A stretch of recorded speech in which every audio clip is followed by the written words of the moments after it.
अस्सलाम वालेकुम जी। Welcome everyone. अच्छा, थोड़ा सा मैं आप लोगों को साइकोलॉजिकल कुछ बताना चाहता हूँ, कुछ समझाना चाहता हूँ ट्रेडिंग से रिलेटेड। अच्छा, एक ना माइंडसेट है कि जब बंदा थोड़ा बहुत टेक्निकल एनालिसिस सीखता है ना, और थोड़ा बहुत बंदा मार्केट ट्रेंड्स को और थोड़ा बहुत लिक्विडिटी को समझता है, तो बंदे को लगता है कि I am the king of market, और ये मार्केट मेरे कहे बगैर बिल्कुल एक कदम भी हिल नहीं सकती। और फिर ना बंदा जो है ना वो मतलब कि प्रिडिक्शंस के चक्कर में पड़ जाता है। ठीक है। प्रेडिक्शंस के चक्कर में जी, यहाँ से ये है और यहाँ से वो है और ये है वो, बला बला, you know what I mean. So predictions नहीं करनी होती हमने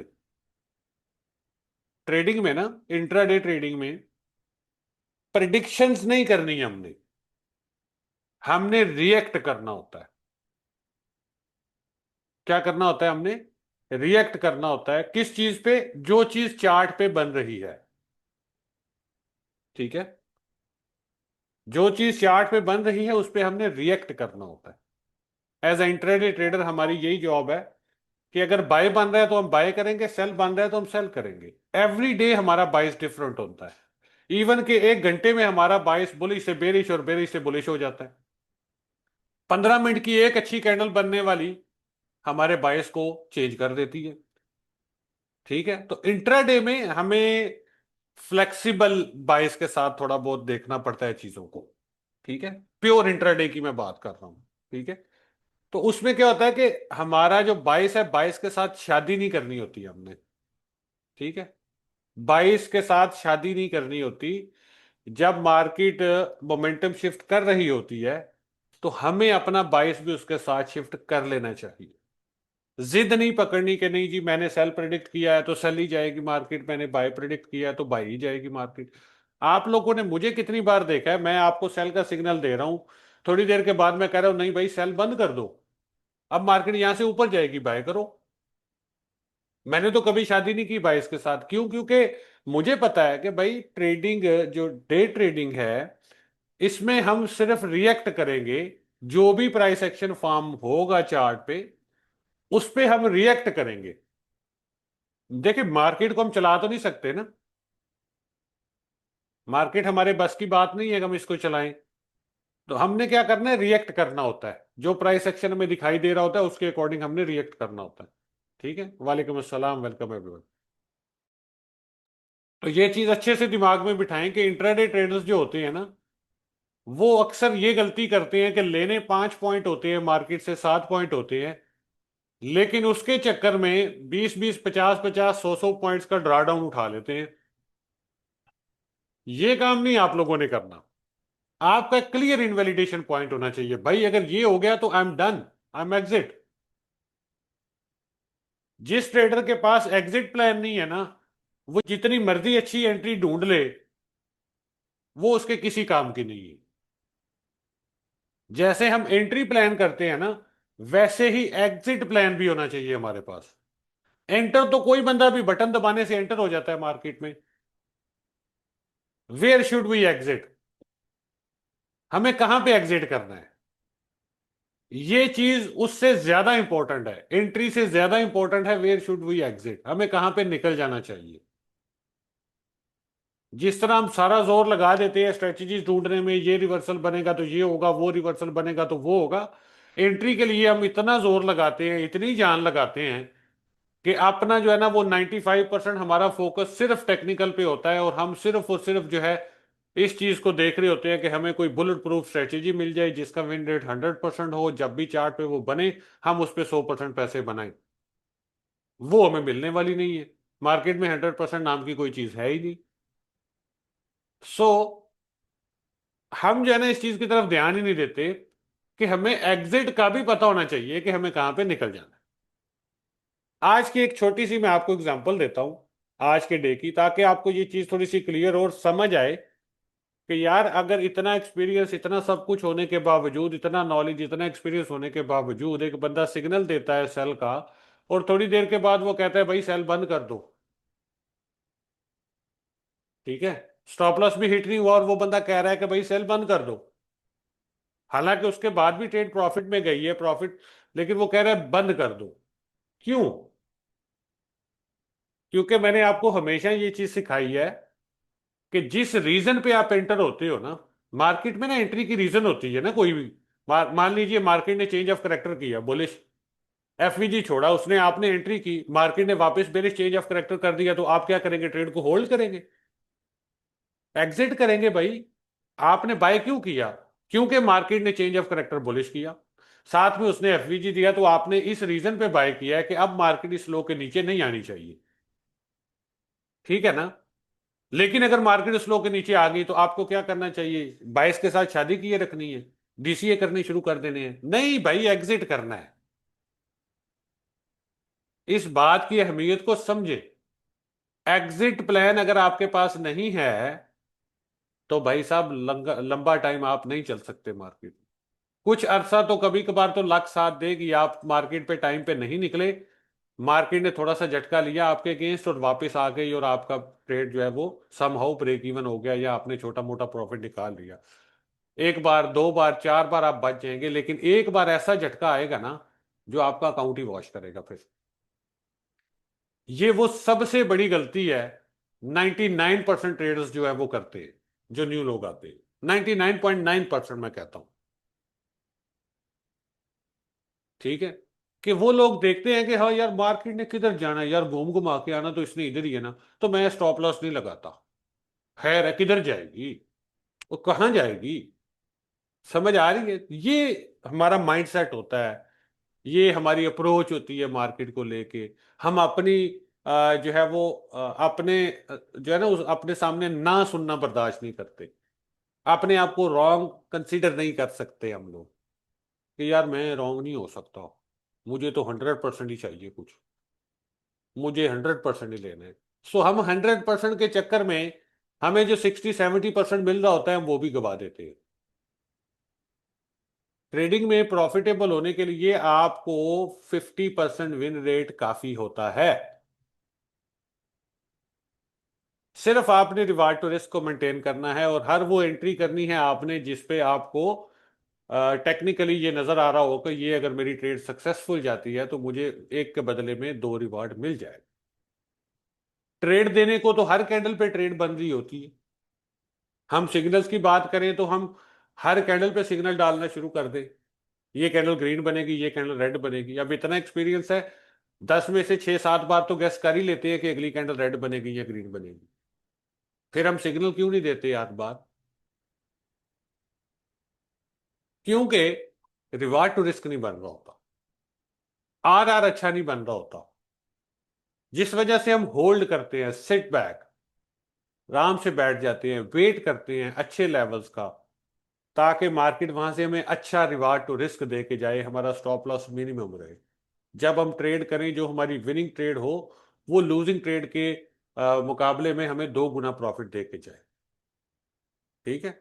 इस तरह करने से क्या होता है कि अगर आपका विन रेट 50% भी है, still you are a profitable trader. ठीक है? तो ना, trading is all about mindset and आपने इसको, आपकी अप्रोच क्या है मार्केट को लेके। ठीक है?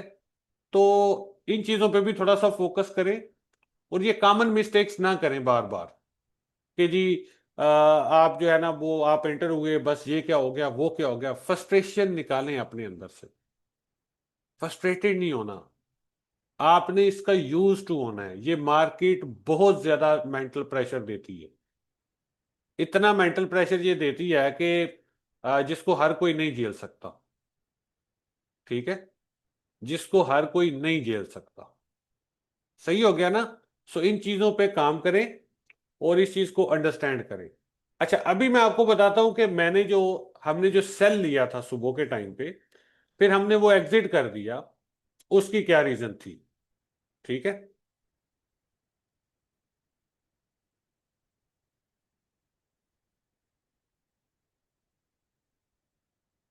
यहां पर इसको मैं लोअर टाइम फ्रेम पे देख रहा था, 5 मिनट्स पे सुबह के टाइम पे। ठीक है? ये देखिए, हमारा रीजन ऑफ एंट्री क्या था? रीजन ऑफ एंट्री था फेयर वैल्यू गैप। ठीक है? ये गोल्ड का ही चार्ट है ना? यस। ठीक है? तो हमारा रीजन ऑफ एंट्री क्या था? Fair value gap. और उसी की बेस पे हम इसमें एंटर हुए थे। हमने देखा कि सुबह के टाइम पे मार्केट ने क्या किया, एक रेंज बनाई, ये ठीक है, ये एक इसने ना रेंज बनाई। यहां पर मार्केट थोड़ा सा साइडवेज रही, साइडवेज रही, साइडवेज रही, साइडवेज रही, साइडवेज रही। इस रेंज के अंदर यहां पर एक बुलिश फेयर वैल्यू गैप था हमारे पास। जब तक मार्केट इसको रिस्पेक्ट कर रही थी, चांसेस वर देयर कि मार्केट ऊपर जा सकती है। लेकिन जब ये वाला फेयर वैल्यू गैप फेल हुआ, ये ऑर्डर ब्लॉक फेल हुआ, ब्रेकर ब्लॉक बना, मार्केट ने इसके नीचे क्लोजिंग दी ना इस कैंडल पे, और अगली कैंडल पे टेस्ट करके मार्केट इसके नीचे ही रही। ठीक है, तो यहां से हमने इसमें सेल प्लान किया। ठीक है, तो ये एफवीजी था। ठीक है, और स्टॉप लॉस हमने रखा था इसका थोड़ा सा ऊपर करके 61 पे। ठीक है, लेकिन एट द एंड हमने इस ट्रेड को मतलब पहले ही क्लोज कर दिया जैसे ही मार्केट 50 से ऊपर गई ना। Sorry, I am really sorry, ये गलत एरिया मार्क हो गया। ये वाला एरिया नहीं था, ये वाला एरिया था जब हमने सेल प्लान किया था। सॉरी, ये वाला एरिया था, मैंने अभी टाइम देखा है नीचे, ये वाला एरिया था। मार्केट साइडवेज, ठीक है, उसके बाद ये बुलिश एफवीजी जो कि फेल हुआ, ये ब्रेकर ब्लॉक बन गया, मार्केट ने इस लेवल को तोड़ दिया। ठीक है, अब जब मार्केट इस लेवल को तोड़ दिया तो पुल बैक यहां पर आ सकता था इस फेयर वैल्यू गैप पे, या फिर इस फेयर वैल्यू गैप पे, यहां पे। ठीक है, तो इसी जोन से हमने सेल प्लान किया। और उसके बाद क्या हुआ कि मार्केट थोड़ा सा यहां से हमारी पहली एंट्री फिल करने के बाद नीचे आई, थोड़ा सा नीचे आई। 40 हमारा टीपी था इसका पहला, 40। ठीक है, 40 हमारा इसका पहला टीपी था, लेकिन ये 42 से मार्केट जो है वो वापस पलट गई। ठीक हो गया ना। अब जब मार्केट 42 से वापस पलट गई, तो जब भी आप लोग जेल में रखें कि 50 से 60 पिप्स प्रॉफिट में आ जाए ट्रेड, तो उसको ब्रेक इवन कर दिया करें। ठीक है, अब मैं चार्ट्स पे नहीं था, मैं ब्रेक इवन नहीं कर सका। मार्केट उसके बाद ऊपर गई। जैसे ही मार्केट ने ये इन लेवल्स को फेल किया, इसके ऊपर क्लोजिंग दे दी, तो मैंने आप लोगों को बोला भाई बाय की ट्रेड, सेल की ट्रेड को बंद कर दे, क्योंकि हमारी जो रीजन थी कि मार्केट इन एफवीजी से रिजेक्ट होगी और नीचे की तरफ जाएगी, वो रीजन इनवैलिड हो गई। ठीक है, वो रीजन खत्म हो गई। ठीक है, उसके बाद मार्केट जो है, ये एफवीजी था हमारा 15 मिनट का, ये वाला जिस पे हम सेल ले रहे थे, ये वाला। ठीक है, जब ये खत्म हो गया, जब ये मार्केट ने इसको फ्लिप कर दिया ऊपर की तरफ, इसके ऊपर कैंडल क्लोजिंग कर दी, तो हमारी रीजन ऑफ एंट्री जो है वो इनवैलिड हो गई। ठीक है, मार्केट को चाहिए था कि इसी एफवीजी से नीचे नीचे रहती और न्यू लो की तरफ जाती, लेकिन मार्केट ने इस एफवीजी को फ्लिप कर दिया। अब जैसे ये एफवीजी फ्लिप, हमारा रीजन ऑफ एंट्री खत्म। हमने ऊपर 61 पे स्टॉप लॉस खाने की बजाय, यहां पे स्टॉप लॉस खाने की बजाय, हमने यहीं पे एग्जिट कर दी। ये हमारी एंट्री का जोन था, यहां पे हम एग्जिट हो गए ट्रेड से। उसके बाद मार्केट ने थोड़ी बहुत कंसोलिडेशन की, और उसके बाद जाना तो इसको ऊपर था। अगला सिनेरियो मैंने आप लोगों को भेज दिया था कि ये 50 की जोन से ऊपर 60 61 या 65 64 65 की जोन में, इस जोन में भी मार्केट यहां से जा सकती है। उसके बाद हम सेल प्लान करेंगे। तो मतलब जब एक रीजन आपकी एंट्री का खत्म हो गया ना, तो आपको निकल जाना होता है मार्केट से, फिर अपने उस बायस के साथ शादी नहीं कर लेनी होती है आपने। अब जिस बंदे ने यहां से स्टॉप लॉस नहीं लिया और यहां से सिग्नल पे बैठा हुआ है, उसने 61 पे स्टॉप लॉस खाया है। और अगर उसने 61 पे भी स्टॉप लॉस नहीं रखा था, तो भाई यहाँ पे कहीं पे आके उसने बंद की होगी ट्रेड 70 पे, बजाय इसके कि वो यहाँ पे 10 20 पिप का लॉस लेके निकल जाता, उसने 200 पिप का, 300 पिप का लॉस लिया होगा। ठीक है, सो अपना जो है ना सिंपल रखे चीजों को। ठीक है, अब आ जाए इसके एनालिसिस पे, इसके अपडेट पे। ठीक है ना, अब हम इसको डेली से स्टार्ट कर लेते हैं।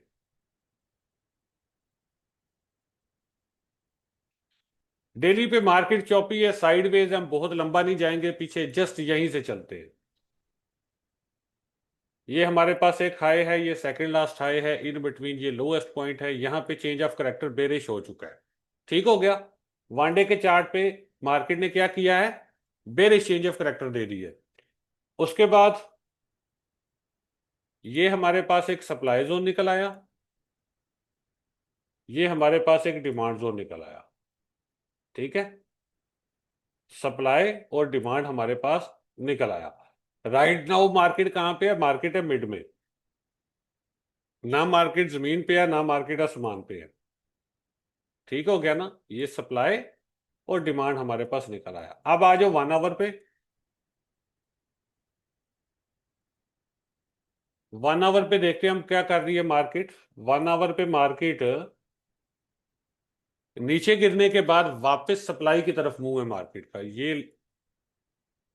और ये आपका स्ट्रक्चर शिफ्ट है यहां पर 1 आवर का। ठीक है, ये लेटेस्ट लो, ये सेकंड लास्ट लो, ये हाईएस्ट पॉइंट था, ब्रेक हो गया, स्ट्रक्चर शिफ्ट हो गया बुलिश में। अब हमें एक चीज समझ आई कि डेली पे मार्केट बेरिश है, और मार्केट जो है अगर इसने नीचे जाना है तो इसने सप्लाई लेवल को टेस्ट करके ही जाना है ना नीचे। इसी तरह अगर मार्केट ने ऊपर आना है वापस, तो इसको डिमांड जोन को टच करके वापस आना चाहिए। समझ आ रही है बात की? तो अभी मार्केट किधर है? मिड से मार्केट उठ रही है और सप्लाई की तरफ आ रही है। अभी तक सप्लाई को इसने टैप नहीं लगाया। तो इसका मतलब ये हुआ कि यहाँ पे नीचे जो बुलिश चेंज ऑफ करेक्टर इसने दिया है, ये ये हमें इंडिकेट कर रहा है कि इस रिट्रेसमेंट के बाद मार्केट इस सप्लाई जोन तक आ सकती है। अब इस सप्लाई जोन पे मार्केट आती है, जैसे यहां पर हमने देखा इसको 1 आवर पे, lower low, lower high, lower low, structure shift, higher high, higher low, higher high, higher low, higher high. जैसे ही हमें 1 आवर पे स्ट्रक्चर शिफ्ट मिलेगा, उसके बाद पुल बैक पे सेल करेंगे और टारगेट इस लो को करेंगे। अभी के लिए क्या है? अभी के लिए सिंपल है, मार्केट जो है वो हायर हाइज और हायर लोज बनाना इसने स्टार्ट कर दिए। अब हमने अच्छा डिमांड जोन ढूंढना है और एंट्री मारनी है बाई की, और ये टारगेट होगा सप्लाई जोन। या फिर जब तक ये 1 आवर का स्ट्रक्चर चलता है तब तक हम ट्रेलिंग स्टॉप लॉस के साथ इसके पीछे पीछे चल सकते हैं। ठीक है। हमें नहीं पता कि मार्केट यहां से रिजेक्ट हो वापस आती है, यहां से आती है, यहां से आती है, कहां से आती है। जब तक 1 आवर बुलिश रहेगा तो ये बाय है। ठीक हो गया ना? सो सिंपल थिंग है, सुपर सिंपल थिंग है, कोई इसमें वो नहीं है। मार्केट चौपी जरूर है, लेकिन आप अगर लॉजिकल देखें तो सुपर सिंपल चीज है। अब हमने क्या करना है?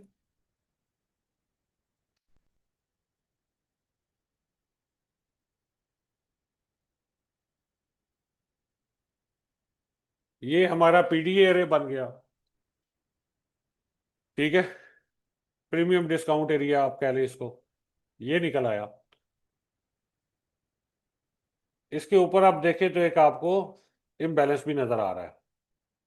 ठीक है, तो कहानी खत्म भाई साहब। ये हमारा बाय ट्रिगर है।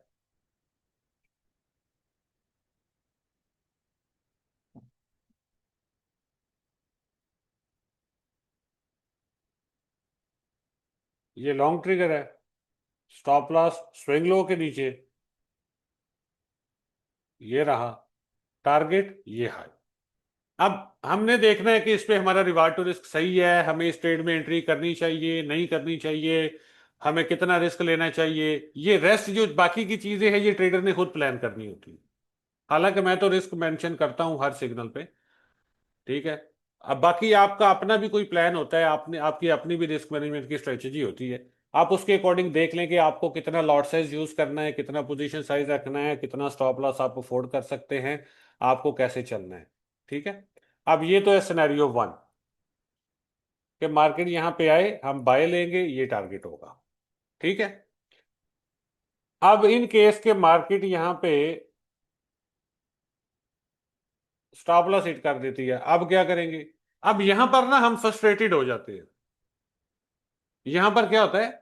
हम फ्रस्ट्रेटेड हो जाते हैं और हम में सब्र खत्म हो जाता है। हम कहते हैं यार इतना टाइम इंतजार किया, 6 घंटे चार्ट के सामने बैठा रहा, आज आके इसने एंट्री दी और उसके बाद ठक करके स्टॉप लॉस हिट कर दिया। अब क्या करना है? भाई सिंपल सी बात है, आपने एक अपना बायस बनाया बुलिश, मार्केट ऊपर नहीं जाना चाह रही थी, वो नीचे आ गई। अब जब मार्केट यहां से नीचे आएगी, इस लो को तोड़ देगी नीचे की तरफ, तो क्या हो जाएगा? चेंज ऑफ करेक्टर बेरिश हो जाएगा। आपने अपनी स्ट्रेटेजी थोड़ी बदलनी है। यहां पर हम बाय क्यों कर रहे हैं?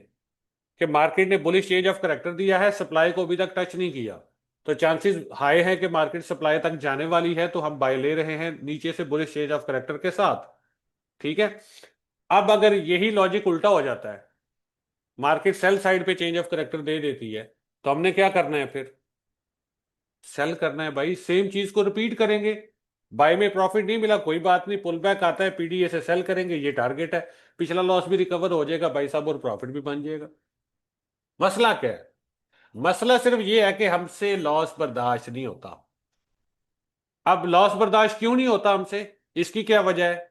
हम अपनी औकात से बढ़ के रिस्क कर रहे होते हैं। लॉस बर्दाश्त ना होने की वजह क्या है? हम अपनी औकात से बाहर निकल जाते हैं। हम अपनी औकात से ज्यादा रिस्क करते हैं ट्रेड पे, जिस वजह से हमसे लॉस बर्दाश्त नहीं हो रहा होता। बातें सख्त हैं, लेकिन ये रियलिटी है। अपनी औकात को देखें। अल्लाह माफ करे, मेरी क्या औकात है या किसी इंसान की क्या औकात हो सकती है। आप लोग ये देखें कि यार मेरे पास गुंजाइश कितनी है। मैं लफ्जों का चुनाव थोड़ा गलत कर गया, बट प्लीज डोंट माइंड। ये देखें कि मैं कितना लॉस बर्दाश्त कर सकता हूं। मेरे पास कितना इस वक्त कैपिटल है, और उस कैपिटल का कितने परसेंट अगर चला भी जाए तो मुझे कोई टेंशन नहीं होगी। ठीक है। माफ कीजिएगा, मैं थोड़े अल्फाज सख्त यूज कर गया उसके लिए। अस्तगफिरुल्लाह। ठीक है। तो आप लोग ये देखें कि यार मैं कितना अफोर्ड कर सकता हूं लॉस, उतना रिस्क करें। फिर स्टॉप लॉस का आपको फिक्र नहीं होगा, फिर स्टॉप लॉस पे आपको तकलीफ नहीं होगी। लेकिन जब आप अपनी पसली से ज्यादा लॉस कर लेंगे, जितनी आपको बर्दाश्त नहीं कर सकते थे लॉस, उतना लॉस आप कर लेंगे, तो भाई साहब एनजाइटी भी होगी, स्ट्रेस भी होगा, गुस्सा भी आएगा, स्क्रीनें भी टूटेगी, आप रूठे रूठे भी रहेंगे, दोबारा आपका ट्रेड करने का दिल भी नहीं करेगा, और पता नहीं क्या क्या होगा आपके साथ। लेकिन अगर आप उतना रिस्क रखेंगे जितना रिस्क आप इजीली अफोर्ड कर सकते हैं, you can afford to lose that money, तो फिर आपको कोई भी प्रॉब्लम आने वाला नहीं है। वो मनी चली गई, कोई मसला नहीं है, कोई बात नहीं। अब देखें, हम दोस्तों के साथ जाते हैं, बाहर निकलते हैं, आम सिंपल सी बात मैं करता हूं, मैं बहुत कोई बड़ी बात नहीं करता, सादा से सादा बात करते हैं। अब हम एक दोस्त को साथ लेके भी बाहर जाते हैं, तो भाई साहब $15-20 तो कहीं नहीं गए। हम जाते हैं कुछ भी हल्का फुल्का खाने, कोई फास्ट फूड कर ले, कोई बर्गर कर ले, कोई कुछ भी कर ले, एक मील की बात करते हैं, तो $10-15, $20 तो कहीं नहीं गए। ठीक है। तो $10-15-20 आप एक मील पे लगा देते हो एवं ही। आप वो अफोर्ड कर पाते हो ना, तो आप दोस्तों पे खर्च करते हो या बाहर जाके खाते हो, उसका आपको चुभता नहीं है, तकलीफ नहीं होती इतनी ज्यादा, क्योंकि आप वो अफोर्ड कर पाते हो ना। आप देखते हो कि मेरी पॉकेट में कितने पैसे हैं, मुझे कौन से रेस्टोरेंट पे जाना चाहिए, कहाँ पे ये मतलब मुझे डील सही मिलेगी, या कहाँ पे मेरे ये पैसे एडजस्ट हो जाएंगे, मुझे कोई तकलीफ भी नहीं हो जाएगी, इंटरटेनमेंट भी हो जाएगी, इंजॉयमेंट भी हो जाएगा, दोस्त के साथ गपशप भी हो जाएगी। ठीक है। तो आप अपनी जेब को देख के चलते हैं। तो यहां पर भी मेरी जान, आप अपनी जेब को देख के चले कि अगर मेरी ये ट्रेड गलत हो गई तो मेरे क्या हालात होंगे। ठीक है ना? तो इस चीज को जहन में रखते हुए कि अगर मेरी ये ट्रेड गलत हो गई तो मेरे क्या हालात होंगे, फिर आप ट्रेड में एंट्री करें। ठीक है। बात समझ आ गई ना? अब ये साइकोलॉजिकल प्रॉब्लम्स जो है ना, ये आपकी दूर होनी चाहिए। क्रिप्टो एंटीडॉट में रहते हुए आप अगर साइकोलॉजिकल प्रेशर में रहते हैं, या आपका साइकोलॉजी लेवल सेट नहीं हो रहा, तो फिर भाई मैं और क्या करूं। मैं तो आपको बता ही सकता हूं, कह ही सकता हूं, समझा ही सकता हूं ना। ठीक है। मैं आपको खुद आप लोगों के सामने अपने आप को गलत कह के दिखाता हूं, प्रैक्टिकली, कि आई एम रॉन्ग। भाई मार्केट ने मुझे धोखा दे दिया, मैं गलत हो गया, ताकि आप लोगों को ये ना फील हो कि यार आप लोगों को ये समझ आए ये बात कि यार अगर ये बंदा रॉन्ग हो सकता है तो हमने तो इससे सीखा हुआ है, तो हम रॉन्ग हो गए तो कौन सी बड़ी बात है। सो आपको ये साइकोलॉजी समझ आ जाए कि मार्केट में 100% नाम की कोई चीज नहीं है। वरना मुझे क्या पड़ी है कि आप लोगों को मैं मुफ्ते में सिग्नल देता रहूं और अपने आप को बार बार एक्सपोज करता रहूं जी, मेरा ये स्टॉप लॉस हिट हो गया जी, मेरा ये लॉस हो गया जी, ये हो गया जी, वो हो गया जी, ये प्रॉफिट हो गया जी। मुझे क्या जरूरत पड़ी है? सिर्फ ये जरूरत जरूरत इस चीज की है कि आप लोग आए हो मेरे साथ मेंटोरशिप में। तो मेंटोरशिप का मतलब ये होता है कि लेके चलना साथ। कोर्स पढ़ा देना या रिकॉर्डेड वीडियो पकड़ा देना मेंटोरशिप नहीं होती। तो मैं आपको हर स्टेप पे जो कुछ मैं कर रहा हूं, मैं सारा कुछ आप लोगों के सामने इसलिए रखता हूं कि आप लोग इससे सीखें, आप लोगों का माइंड सेट इससे बने, आप लोगों को समझ आए कि ट्रेनिंग किस तरह से होती है। ठीक है। गलतियां मैं भी करता हूँ, मैं भी इंसान हूँ, मैं कोई अल्लाह माफ करे फरिश्ता थोड़ी हूँ कि मुझसे गलतियां नहीं होनी। मैं भी गलत मार्किंग कर देता हूँ, सम टाइम मेरा भी बाइस उल्टा हो जाता है, मार्केट बाय में जा रही होती है, मैं सेल करके बैठ जाता हूँ, मार्केट सेल में जा रही होती है, होती है, कॉमन मिस्टेक्स हैं ये, हर ट्रेडर से होती हैं। ठीक है, तो इसमें तो कोई बड़ी बात नहीं है। तो हमने क्या करना होता है, हमने चीजों को मैनेज करना है, रिस्क को सबसे पहले जो है ना हमने मैनेज करना है, बस ये मेन चीज है। अगर हम रिस्क मैनेजर अच्छे बन गए तो आई कैन गारंटी यू हम बहुत अच्छे ट्रेडर भी बन जाएंगे।